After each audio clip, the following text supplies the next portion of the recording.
இப்போ பார்த்தீங்கன்னா முயல் தோசை குட்டி தோசை சுட போடுறது குட்டி பொண்ணு. மாவு நிறைய ஊற்று ஏண்டி ஊற்று நிறைய மாவு. நானும் சொன்னேன்ல குட்டி தோசை சுடுறதுக்கு சொல்லி கொடுத்துட்டு இருக்கேன். முயல் தோசை அப்படிதான். நல்ல தேய் ரவுண்டாக தேய். கழுத்து கண்ணு வை. இது கண்ணா காதா? காது. கண்ணு வந்து மிளகா பொடி வச்சு வைக்கணும். மிளகா பொடி வச்சு கண்ணு மட்டும்தான் வைக்கணும்.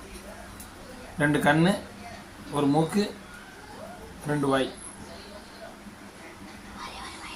ஒரு வாய் தானே முயலுக்கு? சரி, ஒரு வாய் போதும். முயலுக்கு வாய் ஆட்டோமேட்டிக்காக வந்துட்டு. வாய் போடு பெருசா நிலா மாதிரி. முடிஞ்சாச்சு. இது முயல் வாய் மாதிரியே இருக்கு. முள்ளமுண்டி வாய்.